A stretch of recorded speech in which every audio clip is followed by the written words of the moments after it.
මුලතිව් හා කිලිනොච්චි දිස්ත්‍රික්කයි. කිලිනොච්චි දිස්ත්‍රික්කය වන්නේ ආර්ථික හදවතයි. මුලතිව් දිස්ත්‍රික්කය වන්නේ සැපයුම් කේන්ද්‍රයයි. එදා මෙදාතොර ඊළාම් යුද ඉතිහාසයේ වේගවත් ජයග්‍රහණ රසක් මෙවන විටත් ආරක්ෂක හමුදාවන් ලබමින් සිටිනවා.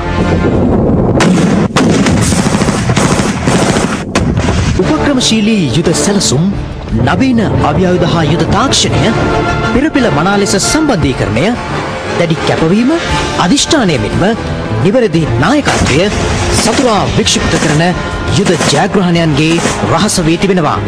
ප්‍රහාරක සේනාංක 6ක් ආරක්ෂක සේනාංක 2ක් වන්නි කොටි බලකොටුව පැති 8කින් වට කර අවසන්.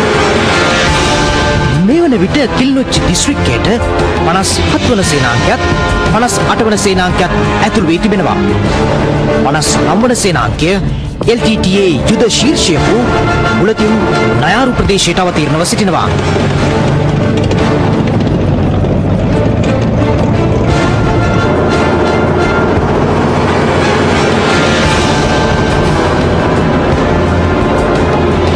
ප්‍රභාකරන් හා පොට්ටු අම්මන්ගේ අනසක යටතේ පවතින මුලතිව් පුදුකුඩිරිප ප්‍රදේශයට හා කිලිනොච්චි LTT ප්‍රධාන පාලන ප්‍රදේශයට කාලතුවක්කු ප්‍රහාර එල්ල කිරීමටයි යුද හමුදාව සූදානම් වන්නේ.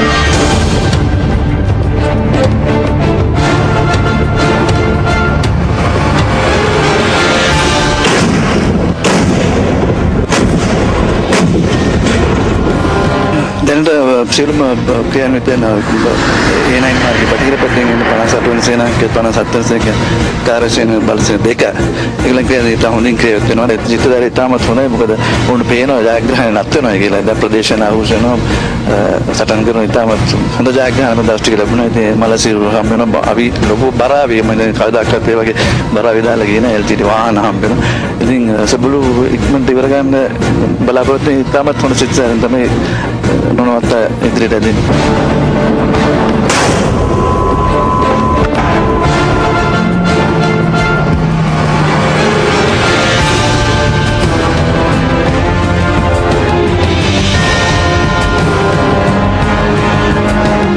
නමසය 97 ක්‍රියාත්මක වූ ජයසිකුරු මෙහෙයුම වන්නේ කොටි බලකොටුවට ඇතුළු වූයේ වවුනියාවේ සිට ඒ 9 මාර්ගය ඔස්සේ.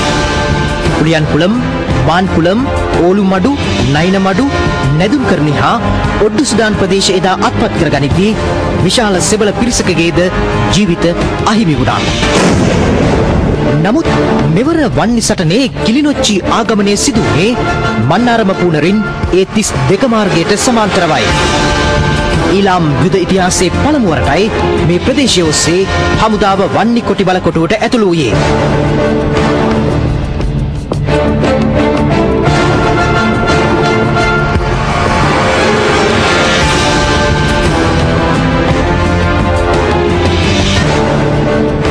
අටවන සේනාංකයේ ගමන් මග බ්‍රිගේඩියර් ශවෙන්ද්‍ර සිල්වා මහතා අණ දෙන 58 වන සේනාංකය මන්නාරමේ සහල් බඳුන ප්‍රදාන මාන්තේ සිට අරම්පන් ආදන්කුලම් විඩිතලතිව් ඉලුප්පකඩවායි වෙල්ලන්කුලම් මුලන්කාවිල් හරහා කිලිනොච්චි දිස්ත්‍රික්කයට අවතීර්ණව සිටිනවා. 2007 වසරේ සැප්තැම්බර් මාසයේ ආරම්භ කෙරුණු 58 වන සේනාංකයේ ප්‍රහාර වලින් මෙවන විට LTT සමාජිකින් 2500කට වැඩි පිරිසක් මන්නාර මහා කිලිනොච්චි සටන්බිමේදී ජීවිතක්ෂයට පත්ව තිබෙනවා.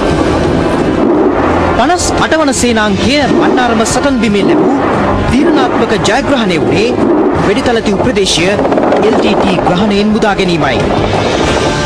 අප මේ සූදානම් වන්නේ වසර 20කට පසු යලි මුදාගත් වෙඩිතලතිව් ප්‍රදේශයට ඔබව රැගෙන යන්නයි.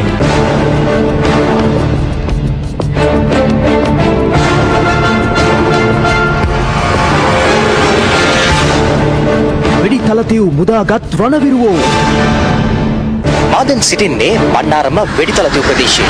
මුදුකොටින්ගේ ප්‍රධාන මර්මස්ථානයේ පිහිටා තිබුණේ බණ්ඩාරම වෙඩිතලතිව් ප්‍රදේශයේ. ඔබට දැක් ගන්නට පුළුවන් මේ වෙඩිතලතිව් ප්‍රදේශය LTT මුදුකොටින් කොයි ආකාරයෙන්ද පාවිච්චි කරේ. දැන් යුද හමුදා බට පිරිස් ඒ වගේ 58 වන සේනාංකය මේ ප්‍රදේශය අත්පත් කර ගැනීමෙන් පසු තත්ත්වය කොයි වගේද කියලා.